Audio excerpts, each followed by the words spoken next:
I'll switch to English. This is going to be done in English. My name is Jasper Hedegaard Bojsen, and with me on stage a little later I have Vinay, who's the founder and CEO of Leapcraft. Please stand up, Vinay. Join us later. I'm the Director of Platform Innovation at Microsoft Denmark, where I have been employed for, well, I actually had a 20 years anniversary on September 1st. It's been a fantastic journey. I'm originally educated and engineer from Danish University of Technology in Lyngby. So I'm a civil engineer in Danish, a Master of Science in Engineering. And during my surprisingly long tenure at Microsoft, I've actually seen quite a few of big changes in the industry, from the introduction of the graphical user interface to the internet and to the mobility revolution we've seen the last couple of years, and now cloud computing. I will return a little bit to cloud computing, but I think cloud computing is one of the most fundamental things that has happened for a long time. Let me start by just to understand my audience a little bit. How many of you are technical engineering background in this audience? Okay. How many of you are developers? Like you can write some code? A few? Okay. And how many are businessmen? Not really technical. Okay, that's a good mix, which is a good thing because we need to talk about both. So hopefully you can supplement each other. So let me just start out with this. This is what I would call a traditional view of technology in a commercial organization. You have on one side what we call operational technology. That could be your cars, your refrigerators, your robots, your machines. And on the other side you have IT. And I think the fundamental thing about Internet of Things is that you need to combine those two things. Those two things are becoming much more interwoven into each other. And as we do that combination, a lot of exciting things will happen. And to give you a sense of that, I'm going to start off with a very short video. And then I'm going to talk more details about this video. This video is something we have done with ThyssenKrupp. I don't know if anyone is familiar with ThyssenKrupp, but it's a big company. And by other things, they operate and create elevators. So let me just run this video. Let's hope that the technology makes you so you can hear it. Fine. With 3 billion people moving into the world's cities in the next 3 decades, the world needs tall buildings, and tall buildings need elevators.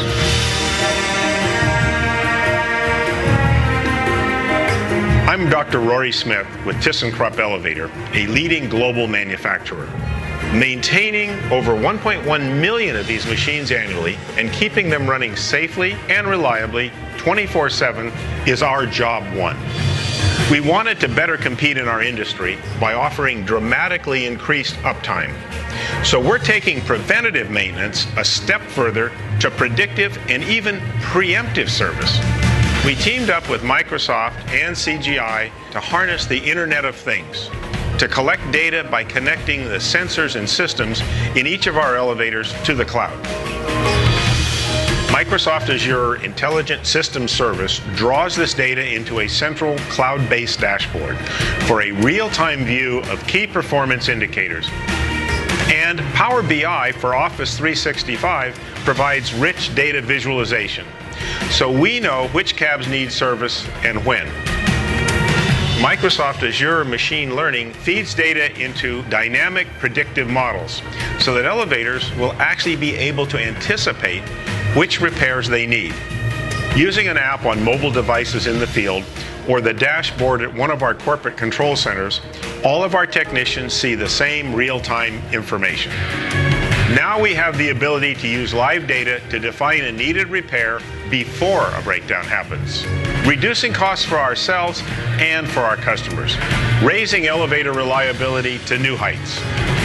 That's the Internet of ThyssenKrupp's Things, and it's here right now.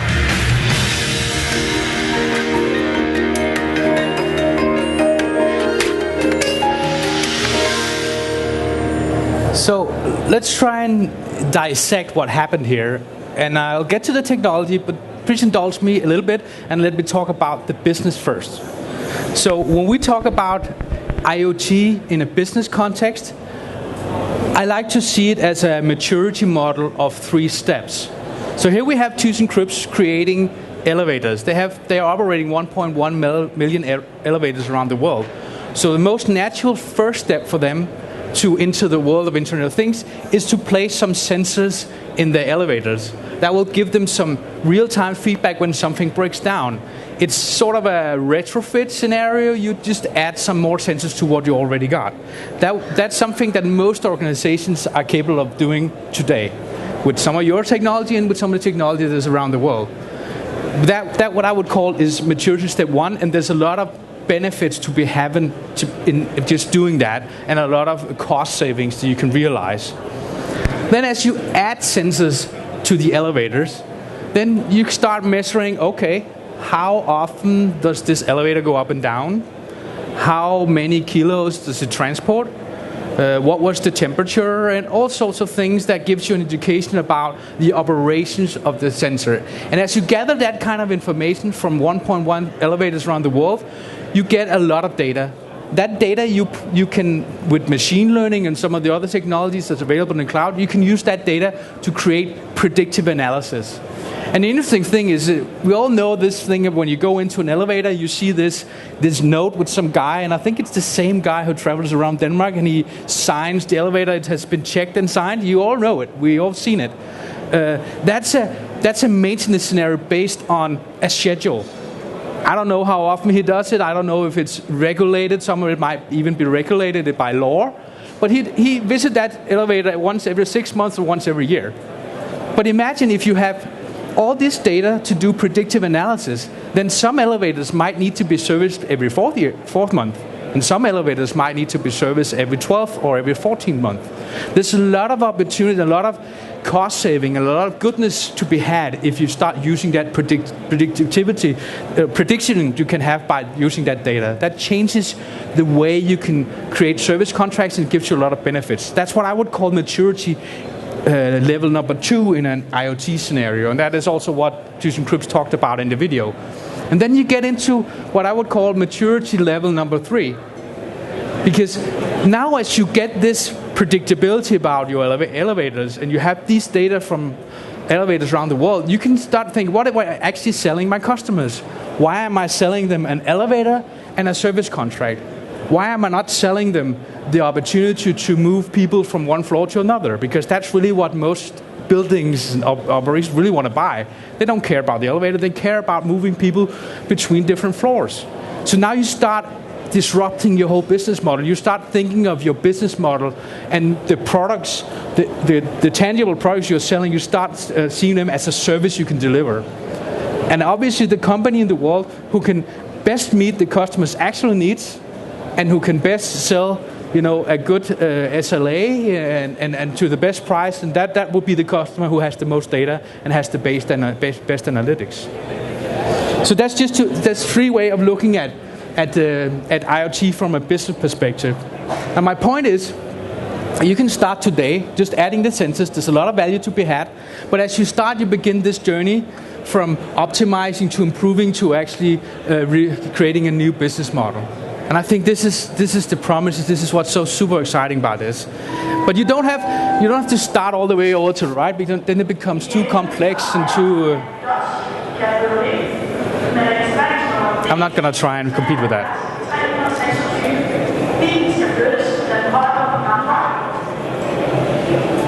So get started today on this journey. So now let me move into a little bit of the technology, because let's start talking about what are the technology trends and technology forces that are actually driving these things that we're seeing in the market right now. Because automation is nothing new. You guys know that for sure. Maybe I didn't know it for a couple of years ago, but you definitely know that automation is nothing new. But there's still some interesting things going on in the marketplace that we need to look at. So you probably heard of Moore's Law. Moore's Law basically says that every 18 months, the number of transistors you could put on a piece of silicon will double, and that has been what has been fueling, the thing that our phones get more and more cores, and we get more and more compute power at our hands. And that Moore's Law is still holding up. So we're still going to see cheaper and cheaper chips. We're still going to see more and more power on smaller form factors. Yeah, and you say, no, it's not holding. Well, it is actually holding up, because it's not the clock rate, because that's not holding up. That has been stagnant for a number of years. It's the number of transistors you can put on a waffle. And it's being challenged. I know we are at 9 nanometers now. Yeah, I know Intel has some challenges, but there has nobody has proven that it's not really holding up. It might be different 5, 10 years. I know we are in a different time there, but it's good. The other one is Metcalfe's law. He's the guy who invented the Ethernet. That's the thing. The more things you connect, the more valuable the system gets. We all know the story about the first telephone was really worthless. Number 2 telephones was a little less worthless, but 2 people could call each other. But when you connect everything in a big network, then it becomes very, very valuable. Now, I'm not suggesting that the 20 billion devices, some say, or 120 billion devices that will be there in 2020 or 2025. You all heard all these fantastic numbers. Nobody really knows. What we know is the number is going to be big. But I'm not suggesting that we're going to connect all these elements to each other. That would not make any sense. But I am suggesting that we're going to connect the data from all these sensors and devices around the world. And when we connect that data, that's when the value comes in. And then finally, there's Kume's law, it's related to Moore's law, because there's a relationship between power consumption and the size of gates on a size of waffle. But Kume's law basically says that the cost. The number of computations you can get per each kilowatt of power is growing. So you need less power to do the same amount of computation. That is important. So these are some of the fundamental laws that are governing our industry. So now I will argue that we are at an inflection point. Hardware is getting more and more inexpensive. Cloud computing is the most fundamental thing here. I think it's the newest, the most interesting thing. I would call it the democratization of the data center, because the data center used to be something that a big company, they could afford, but small companies could not afford it, because you needed people, you needed hardware, you needed all sorts of things. Now the thing is that the kind of compute power that you can get from Microsoft using your credit card in less than half an hour is the same kind of computing power we're selling to a Maersk line. It's the same thing. So we're democratizing access to compute power, to compute storage, and that is really what cloud computing is doing.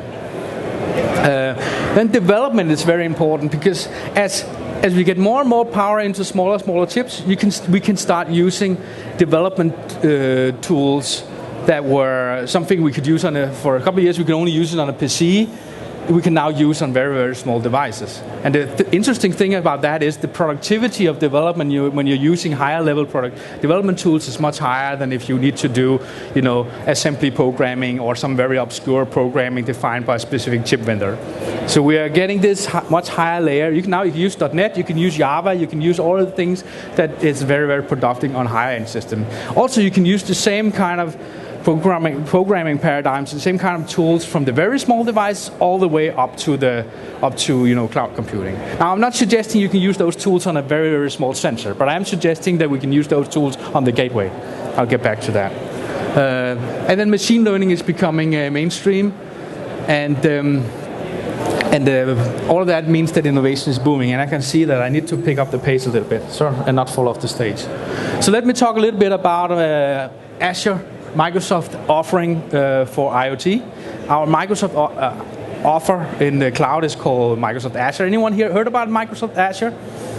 Oh, fantastic, great. I'm happy to hear that. So, in an IoT solution, if you simplify it very much, you only need to really do 3 things, and that's a simplification. You need to connect the device, and you need to make sure you can manage the device. So you need to get all the data out of the device, but you also need to make sure that you somehow can manage it, get firmware updates or whatever you need. Then you need to do some analytics and operational insights on device, based on all the data that you collect. And finally, you need to integrate it into your business processes, or you need to present it in a way so that all the data becomes knowledge. Because data in itself is not knowledge, it's not insight. It's only when you start processing the data, you get the knowledge and insights so you can actually do something with it. And this is how our solution pattern looks in a typical Azure scenario. To the left, you have your devices, and here I'm talking all sorts of devices. both RTOS devices, Linux devices, all sorts of devices that you would not typically see from Microsoft. Of course, I'm also talking Windows devices, but all sorts of different devices. And your first question is, how do I get those things into the cloud? And in an Azure IoT scenario, using our Azure IoT Hub or our Event Hub, depends on the scenario, all we really demand is that you can deliver those data securely. And by securely, we mean that you can post the data using MQTT or AMQ. What's the name? I already forgot it. Never mind, I'll get back to that. Or you can post it to HTTP using SSL TLS, some sort of encrypted definition, and that the device supports certificates. That's basically that's our demand. And I know if very small devices will not meet that, and that's when we get into the field gateway kind of scenarios. And to support this process, we have created open source code that can be run on RTOS devices, Linux devices. So we have created code that is available open source. If you're a developer, you know GitHub. You go to GitHub, you get that source code, and then so we have basically created that infrastructure for you. And if you want to change it, you change it. Because we recognize that one of the places where open source is very, very valuable is all this interoperability. And it's the places where you really need the interoperability play, and you need to be able to control what happens in your scenario. We have also created a reference implementation of a field gateway, so you can take that code and do whatever you want with it too. Then as you get the data, the telemetry, as we usually call it, into our hub, then the next thing is you need to manage it somehow. And then we usually see three different things. You either do some batch processing on your data, so you gather it, put it in a database, or put it in a blob store, or put it whatever you want to do with it, and then you gather there. And then on top of that, you use Excel or you use Power BI, which are the most common tools for do data analysis on what I would call a code path kind of analysis system. Or you put it in what we call hot path analysis. We have created a technology we call stream analytics.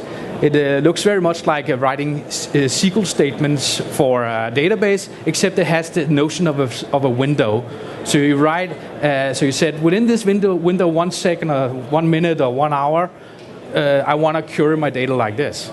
So it's a very, very powerful tool for doing hot path analytics to see if something is changing, something is behaving in a certain way, and then obviously react on that information.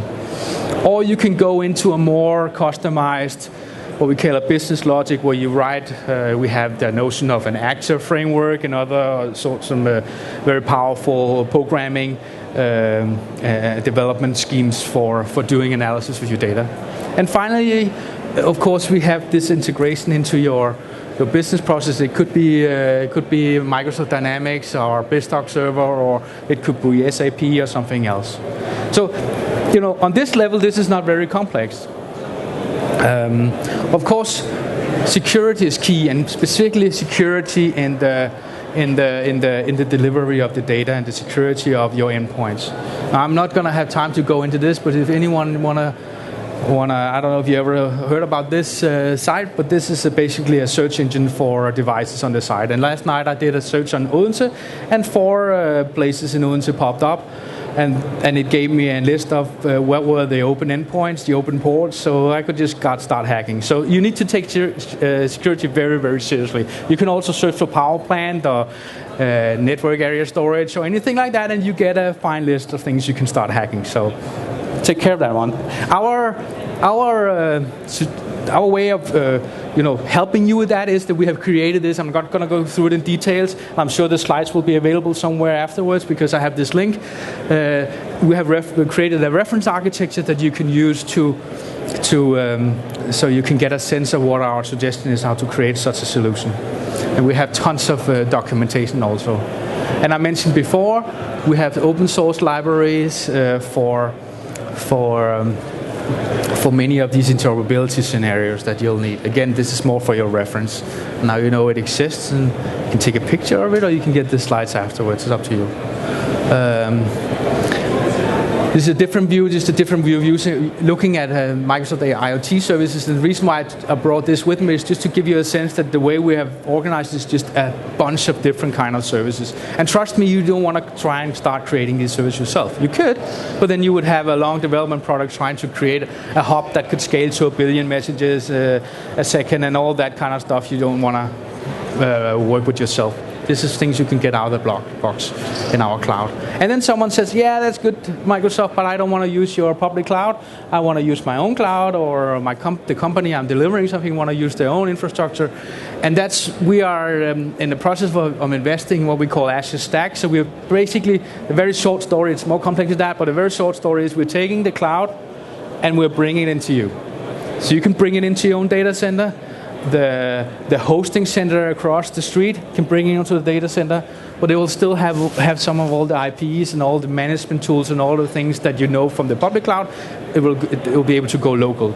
So and I think this is one of the strengths of the Microsoft Azure offering in the cloud world, is we're thinking very much hybrid. We're not asking you to make a decision about going to cloud or not going to cloud. I believe that most of the other vendors in the market are asking you to make that decision because they don't have an on-premise offering. What we're saying is that you can have that offering wherever you want. Okay. How much time do I have left? Because I want to have time for Vinay. 2 minutes. Do I have 2 minutes? Yeah. 10-15 minutes. 2 minutes. 2 minutes. Okay. I'll run super fast. This is on the Windows 10 story, very, very shortly, briefly. We have taken steps to unify our Windows platform, and that means that you can now run a Windows on your PC, of course. You can run it on your tablet. You can run it on your phone. You can also run it on a Raspberry Pi. It's the same. It's the same Windows. It's the same programming environment across all these worlds. And this means that if you are, and I'm going to rush this a little bit. This means that you can use Windows. I would not suggest Windows on the very, very small devices. I would in an IoT scenario, I would suggest Windows IoT from a gateway kind of level and upwards. Gateways to mobile devices and to ATM machines and big machinery. And then finally, any startups in here? Okay, you want to take note of that because you can get a lot of this for free for a while at least. So, bizspark.com. Okay, that was 2 minutes. I will pass on to Vinay. I will just give you his presentation here.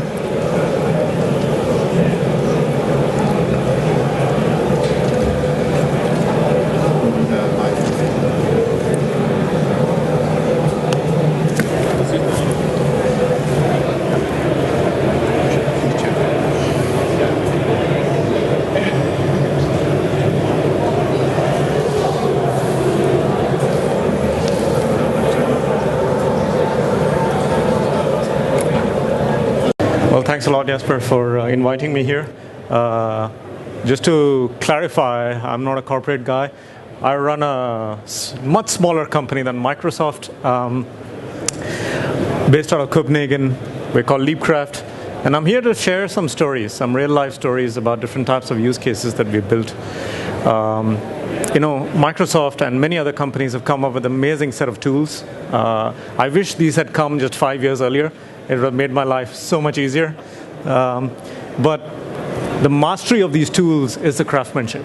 And that's what we excel in. We try to build outstanding solutions based on these kinds of tools and make value for end users. There's 3 things we put together, and this is the only thing I'm going to tell about my company, and the rest is about case studies. We bring good design with a lot of data and some basic science together. And why these 3 things are important? Because the amalgamation of these 3 things is what creates end user value. You need fantastic experiences for people to engage in. You need a lot of data for the business to run, and you've seen lots of examples of that. And science is what makes the fundamental market shifts that's happening today. So we collaborate with a lot of universities, scientists, fundamental research, and we try to bring these to market. I think I'll jump straight into cases so that it's a little more interesting. One of the most unusual cases that we did a few years ago was with shavers, and I can see a predominantly male-dominated audience here. This is a really strange thing that we did, and one of the most steep learnings that we ever had. We were working with Philips in Eindhoven on understanding how shavers are used globally. You know, you can do market research, but there's only so much you can ask questions about. So we embedded a whole bunch of sensors, to be exact, about 12 different parameters that we collected from the shavers, and we backhauled all this data to a cloud infrastructure. This was 3.5 years ago. Unfortunately, we had very immature cloud services back then. And we actually analyzed behavioral pattern, so mostly market conditions and performance dynamics out of these shavers. We distributed them to many countries around the world. These were not sold as products. These were sent out as probes into the market, 100 at a time, to different countries, and they were distributed to people who were consenting to collect data on their behalf because they got a free shaver. Very fascinating stuff. We underestimated completely not the technology, not the computation power, but the deployment complexity of doing stuff like this. It almost killed my company. You would say, big customer, you should be careful, right? Huge amount of pressure on us, but the single biggest learning that we had in that situation was that data actually exposes the bare truth out of markets. And you have to be careful about this because it can lead to lots of surprises. It can lead to positive surprises as well as negative surprises. And sometimes you have to factor this in. For example, one of the positive surprises that we came out of this was we knew how to tune the battery capacity to match different market needs. And that translates to huge savings. If you can shave off 10 cents or, a little bit like a half a krona out of a battery, and they produce 18 million of these every year, you can do the math. So we managed to optimize the product really well, the motor performance, the battery, a whole bunch of stuff. The not so good news is that we discovered that people actually use the shaver in all sorts of ways, much more than anticipated. And I won't go too deep into that. Surprise, surprise. Another interesting case, we do a lot of these kinds of devices and infrastructure around services. We've been working very closely on asthma as a subject. A lot more important than shavers, of course. Asthma is a very complex situation with a whole bunch of parameters affecting your life. So it could be environmental conditions, it could be your genetic predisposition, it could be how well you use your medication. And that's where compliance, as the medical industry calls it, gets very interesting. So we did a similar approach where we actually sensorized some of these inhalers, and we built a really small miniature device. This took a lot of engineering. If you want to make a battery-efficient device that will last a year and can actually capture data on a continuous basis, go figure this out. I'm sure a lot of you engineers would love these kind of challenges. It took us a steep engineering experience here to learn. But the single biggest learning for us as a systems integrator or a solutions provider in this space was that when it comes to IoT in the personal space, no matter how smart your sensors are, no matter how great your engineering is, no matter how clever your algorithms are, it is eventually a factor of how clever your end user is, right? So what we noticed was that people manipulated the device in all sorts of ways, much more than we ever anticipated, because they wanted to see good results. And they wanted to show their family and friends and also their doctors, hopefully, that they actually were performing on top of this. This is a holy grail for many personal medication devices. Another very interesting case, we've been working on using Wi-Fi triangulation inside big buildings and office complexes to actually capture data from people moving around with their cell phones, which all of you carry all the time, and then triangulating that data with actually energy-related sensors, so temperature, humidity, thermostats, whatever else. So this is something that we actually managed to secure some European Union funding, and this is an ongoing project in our house. And it's a very fascinating scheme where we get like personalized, tailor-made energy optimization for buildings based on actual behavioral dynamics of how people use the building rather than just pure sensors. Because sensors only tell half the truth, but the rest is human. And that's why we embarked on this story. But the biggest learning from these kinds of implementations is that small closed closed loop systems are perfect for building very fast solutions. So if you have a thermostat and a radiator, nice story. And Danfoss has made it great out of that. But the true value that you create is this interconnectivity of different systems, and that interconnectivity is not a technology challenge. It is a business case challenge. Typically, it's a standards issue. It's all kinds of legislation around it also that influences this. So we need to first transform the business cases for IoT before we embark on these kinds of things. Steep learning for us again. I'm just sharing all our pitfalls, right? I'm candidly sharing that with you. So move. IoT, yes. Let's go back to the old keyboard. No. Oh, I think there is an Acrobat Reader error.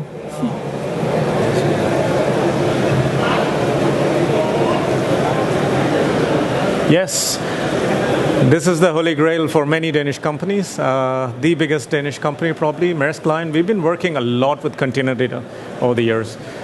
This is a different type of beast altogether. It is hugely scalable, phenomenal business cases, a lot of optimizations and savings to be done, nightmare of bureaucracy, and inherent complexity at scales which we couldn't even imagine. We're a small company, and we thought we were being clever. And we unfortunately hit lots of roadblocks, but we managed to build all kinds of solutions. This is one of the visualizations that we built showing container traffic around the world for 2010, this is 2010, 2011. So this is a while ago. Cloud services were terribly immature. IoT was not even a term. And it was a phenomenal story for us because it taught us how to work with large companies. And large companies, this example of ThyssenKrupp, is an interesting example because even though internal momentum might be there, external forces don't allow typically these kinds of companies to maneuver and navigate these kinds of interesting technologies fast enough. So we often used to end up with boring dashboards, and we still build a lot of those. That's still our bread and butter. We collect a lot of data from different devices, services, all that, aggregate all this. This is an extremely geeky interface. Those of you into shipping and logistics, I'm sure you'll empathize with this. But yeah, we were trying to optimize container yards and look at patterns of where containers were stored and how often they were moved and what's the turning efficiency of containers and stuff like that. Single biggest learning here is that large-scale IoT deployments are a really fine balance between what technology possibilities are there and what legacy processes and business processes are there behind it. There was so much bureaucracy around these systems that we almost drowned in it. We had to write these 45-page beep process, as we used to call with Maersk Line IT, to prove a single endpoint of data as to why that's valuable in the system. So we spent more time certainly escalating paperwork than actually building devices. Interesting story there, though. But I want to show you one personal case that we built, and this is the last one. This is something that we have pioneered and championed ourselves, and we have tried to create a product solution at scale with this kind of an idea. And we've taken all those learnings. We've done like 36 projects like this across many years for different types of customers, and we decided to accumulate all that with modern technology, and we've been exploring Azure as a very serious possibility in that space. So I just want to ask you a question. What do you think is the single biggest health risk that affects all of us unanimously? Food and water? Yeah, sort of. Very close. Any other shot?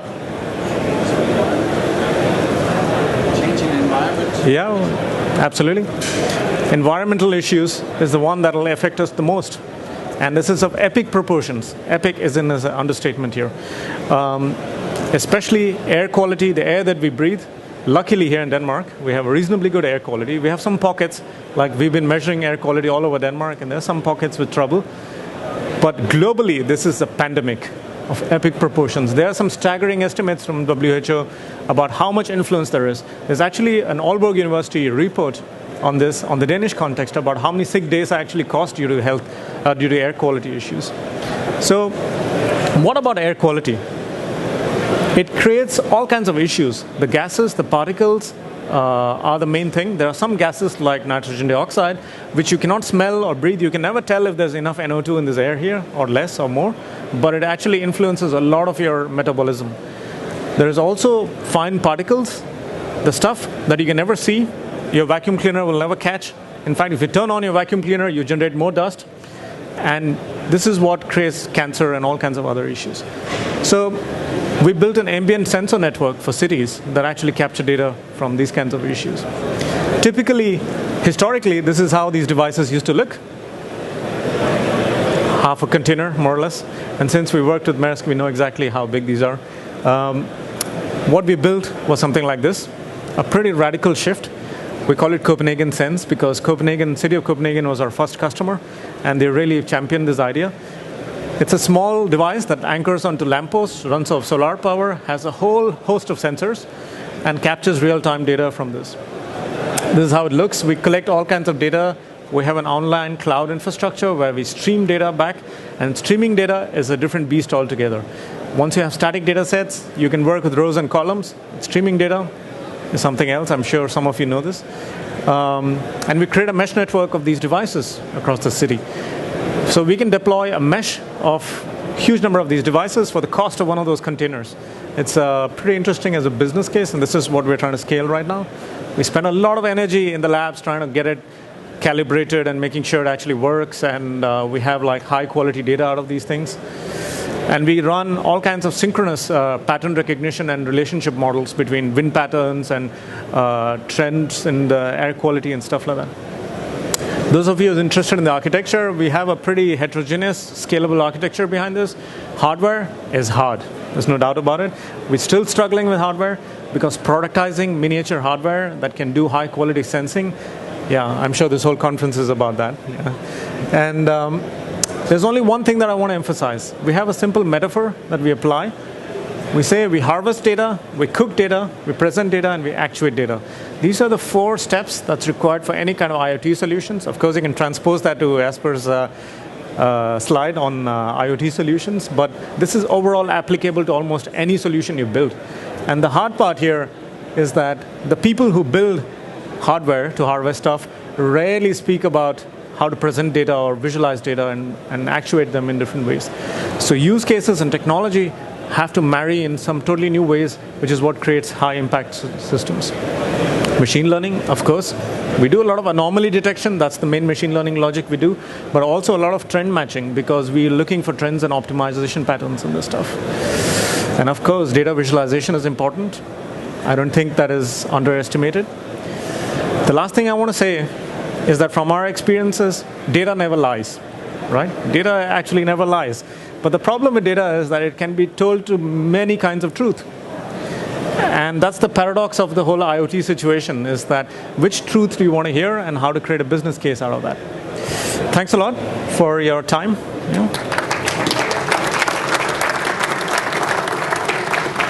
So we have 1 minute for questions. Anybody that has questions to either Jasper or... Okay, then I have one. How easy is it to make a small project with a company like you if a company has a lot of data but they have no presentation, no analysis? How fast can you make something? We're just doing a case for a Fune-based company today, or these days. We have shrunk our total development time from 6 to 8 months to about a month now. And thanks to many of the cloud infrastructure and different types of services that's actually available. So the speed at which we can execute has dramatically changed over time. It's, and I think we have to find a new law for that one. Like, we don't have one. Any questions? No? Then thank you to Microsoft and Leapcraft. Thank you.